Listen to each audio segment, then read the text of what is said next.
Candid Conversation show. My name is Muriel, and on the show, we discuss topics that are unspoken and taboo in our community. Our guest tonight is Sheriff John Mina. We will be discussing his upbringing, domestic violence, and his candidature. Beyond. Thank you for having me. Oh, you're welcome. We know that you're busy, and we appreciate you taking the time out to come and speak with us. My pleasure. And have a candid conversation. I'm looking forward to it. We're going to drop the title for right now. Sure. We want to know a little bit about John growing up. Okay, so first we'll go back. My dad immigrated here from Palestine, so I'm half Lebanese. Oh, okay. He moved to New York, and met my mom, who was Scottish, Irish, and German, and they married. Yes, so I was born in New York, and then shortly after I was born, our family moved to New Jersey, in northwest New Jersey. So I was brought up there, and I went to a Catholic elementary school and a public high school. I have two brothers, and yeah, so it was a normal upbringing, I would say. Very good. Sounds like it. Yeah. We know a little bit about your childhood. Now, can you tell us what led you into law enforcement? Yeah, so I look back to two very distinct interactions with law enforcement that led me to this life of service. So the first, when I was younger, my brothers and my mom and I, we were involved in a traffic crash. And I just remember we were traumatized from it. We had never been involved in anything like that before. And I'll never forget the police officer who showed up. He was professional, his uniform was crisp and clean, his car was immaculate. He drove us home in his police car, and as a little boy you kind of look up to police officers.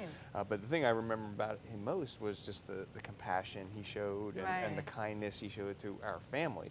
So then fast forward a few years later, I was a young teenager, my hair was a little longer, and I was stopped by the police. And that interaction was very, very different. And it wasn't so nice. No. Yeah, so I was just a young kid cutting through some yards to go to the store, and I didn't like the way I was treated. And that officer was disheveled, he wasn't clean shaven, he didn't take care of his uniform or his appearance. But the thing I remember him about the most is he didn't treat me with dignity and respect. And I always said that if I become a police officer moving forward, I'm going to be like that first guy that I looked up to, and not that second guy. Yes. Yeah. You left a lasting impression. That's what happened. Very lasting impression for both of them on Very me. good. What led you to want to be Orange County Sheriff? So I had been with the Orlando Police Department for 28 years. I was chief at the Orlando Police Department for almost 4 years.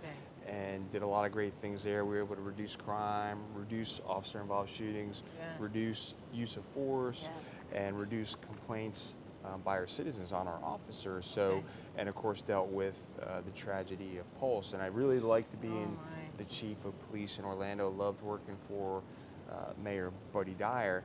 But when I heard that Sheriff Demings was going to leave and become Mayor Demings, I said, well, who is best equipped to fill that position? And I thought to myself, well, I've been a resident of Orange County for 30 years. I've got 28 years of experience. I'm chief of police of the largest municipal police department here. I've been to the FBI National Academy. So I thought I was best equipped. And most importantly, this is the community that I chose to raise my family in. I care deeply about the safety of this community. So I said, I will run for Orange County Sheriff. And the voters elected me to be their sheriff in November 2018. Awesome. Congratulations again. And we know that there's a lot of, being in the community for being a chief for 4 years and police officer for 4, a lot of domestic violence that takes place in the community. Not just Orange County, but I mean, that's worldwide. But we know that there are domestic violence cases, 1 in 3 women, 1 in 4 men. Sometimes, me being a domestic violence survivor and advocate, sometimes you feel like you're alone, like, maybe the police aren't really there.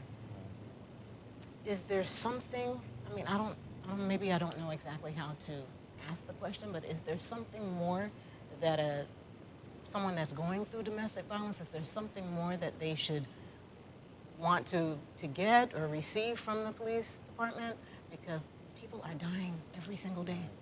Well, the good news, yes, domestic violence is definitely an issue, not only in our community, but nationwide. Right. And we respond to probably 7 or 8 domestic violence calls a day. Oh my goodness. We make thousands of arrests every year for domestic violence.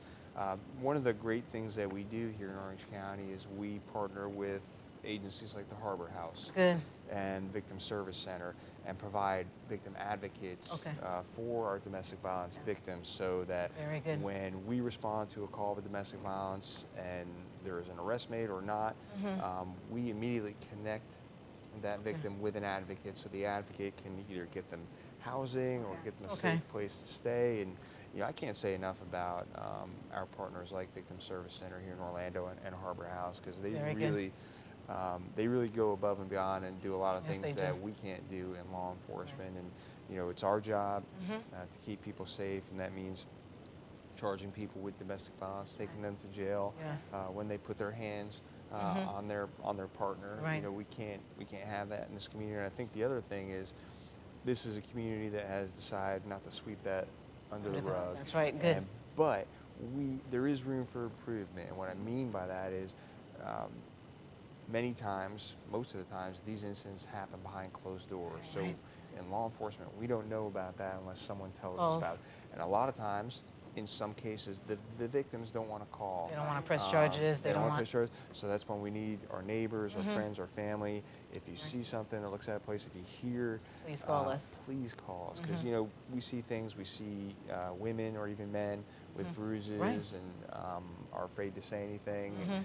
But a lot of times the people closest to the victim know exactly what's going happening. on. So, that's right. And that's why we do so many different programs here centered around domestic violence, like the Purple Door Luncheon, which is a domestic violence awareness, or It Takes Courage walk, where we go around and knock on doors to raise the awareness. And then finally the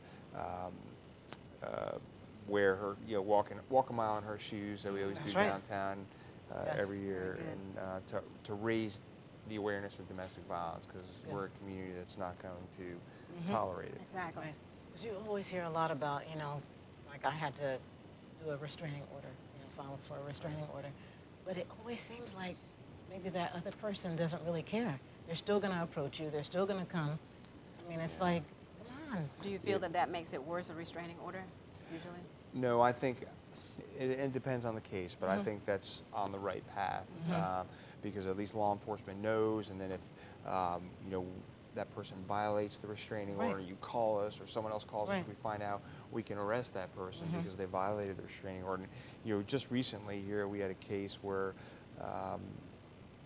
a domestic violence incident where the boyfriend actually shot at his girlfriend and was able to get out of jail, which is very, very upsetting, but then basically do the same thing and kidnap her with a gun. And luckily, we were able to arrest him. And now he's behind bars, and we're hoping that he's not going to get out. Right.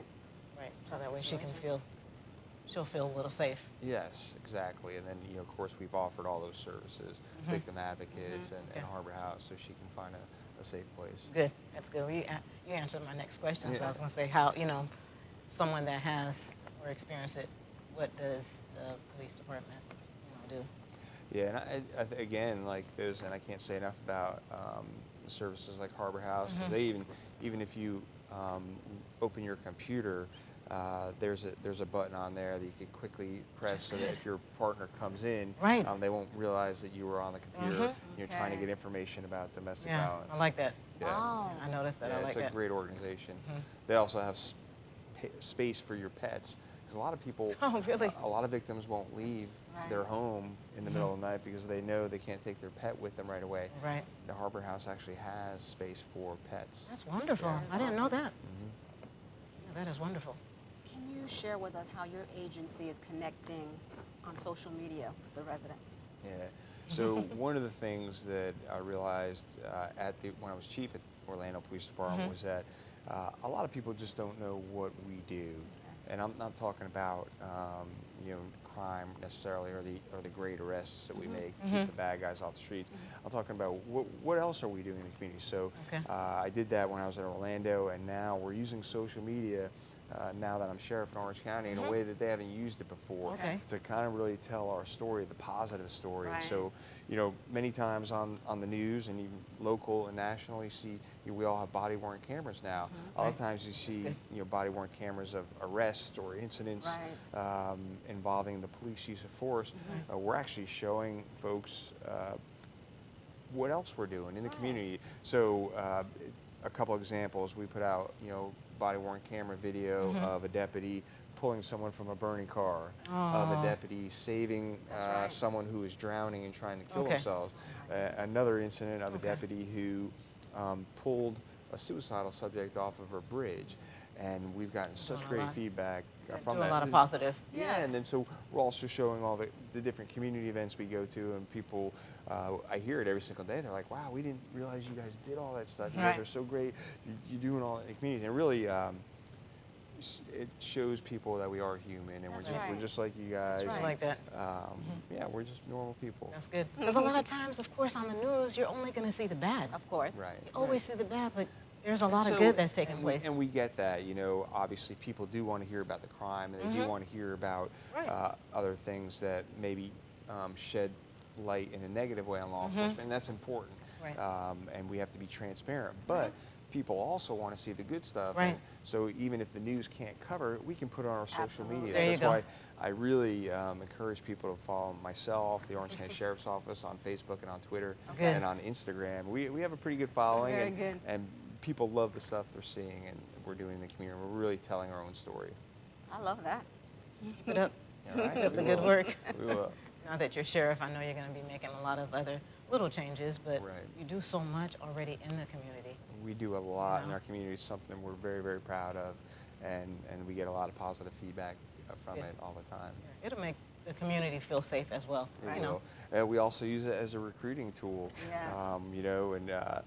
especially in the Haitian community. Good. As the Haitian community continues to grow in Central Florida, we need to reflect our community. So we are hiring. That's right. Yes, If you're come on, watching- come on. If you're watching, we really pride ourselves on being a diverse agency, Good. and that means from the deputy all the way up through the chain of command. And so not only do we have to hire and be diverse, we also have to promote within our agency Absolutely. to continue to be diverse. Love Let the people see that. Yeah.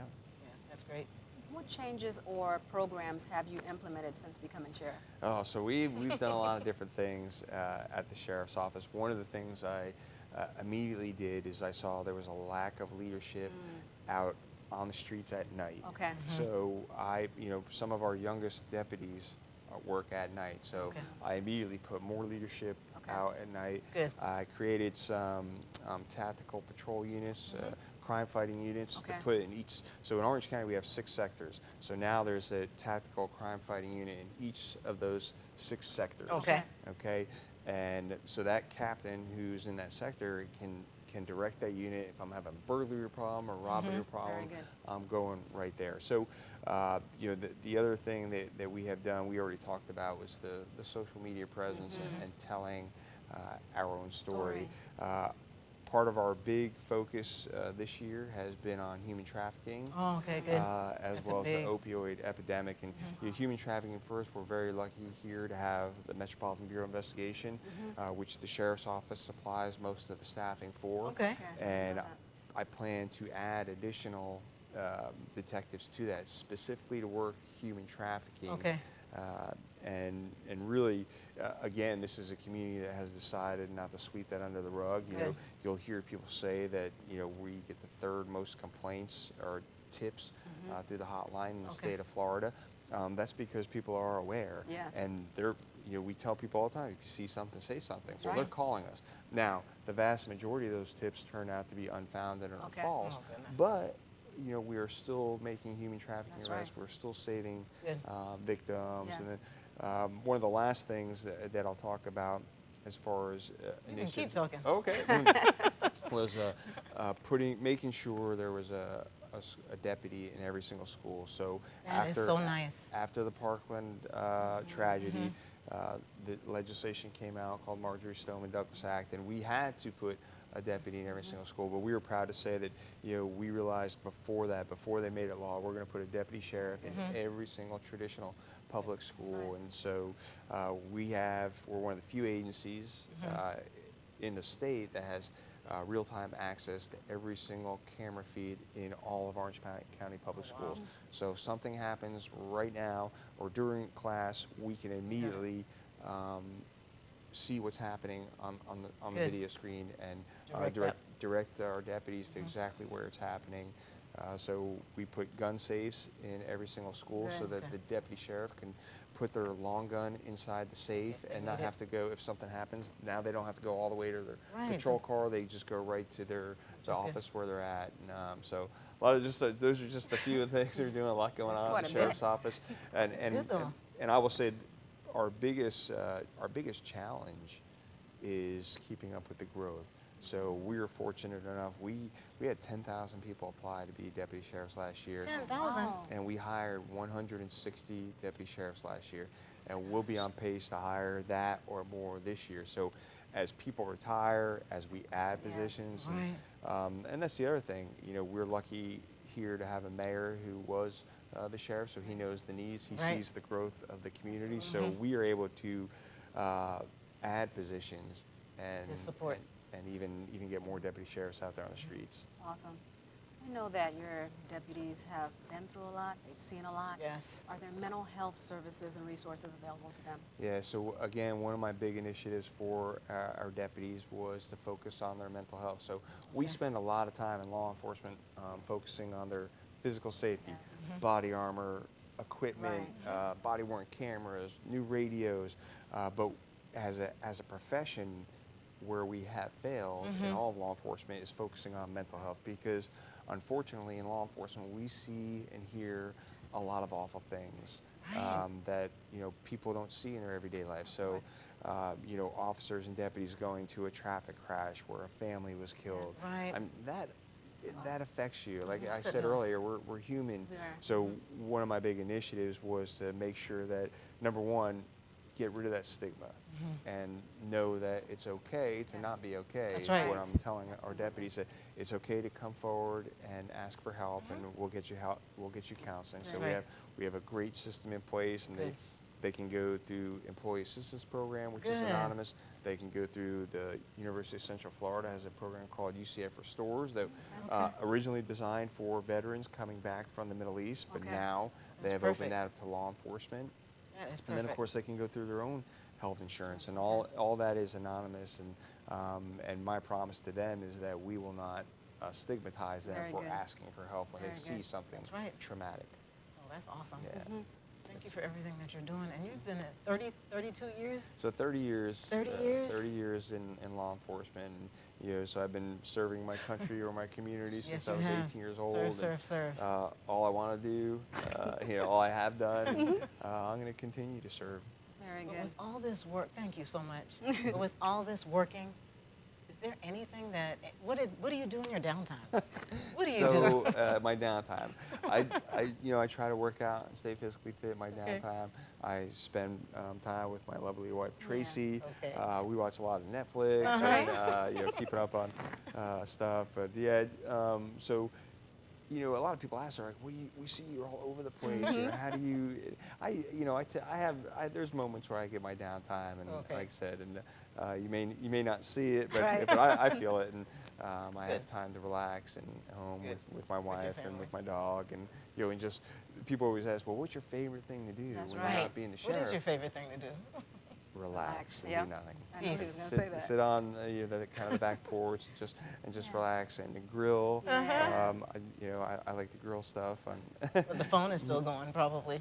Sometimes, but I'm in a good position where I have a large staff and a big agency that, you know, they call me a lot. And they sometimes I have to respond, but most times the leaders out there on the streets can handle what's going on. Yeah, they take it over. That's good. Glad to hear that. Tell the people, tell the audience how they can reach you, how they can see the different things that are going on, the Facebook page, Instagram page. Yeah, so there are a variety of ways to get a hold of me. If you know, if you're interested in my campaign, that's minaforsheriff.net, or you can follow me on Facebook, John Mina, Orange County Sheriff. For anything related to the Sheriff's Office, they have a Facebook page, Orange County Sheriff's Office, and of course Twitter is Orange County Sheriff's Office, and as well as Instagram. And very, very easy to get a hold of us. My professional email, if you need to email me, is john.mina@ocfl.net. And I'd love to hear from our constituents, from our community. And I just heard from one the other day and talking about a speeding complaint, and you know, I answered him right back. I promise we'll get folks out there as quick as I can. And then the next day he emailed me and said, hey, we just saw them. They were here. They were tickets. Thank you, Sheriff Mina. You're making it happen. So that's you know, that's what we like to do, because you know, if we don't know about it, it's sometimes hard to fix it. Right. We want to thank you so much for being here and taking your time. I know you're so busy. Well, thank you for everything you're doing in the community, and we just wish you the best. Well, thank you. This was an absolute pleasure. Thank you for having me on. Thank you. I'm here to serve, so it's my pleasure. All right. We want to thank you, the viewers, for tuning in. Please tune in next Tuesday at 6 p.m. for another show. In closing, if you are experiencing any type of domestic violence, please contact the authorities. There is hope, and you are not alone. At any point, you have the power to say, this is not how my story is going to end. Never forget that walking away from something unhealthy is brave, even if you stumble on your way out the door. Thank you for tuning in to Candid Conversations.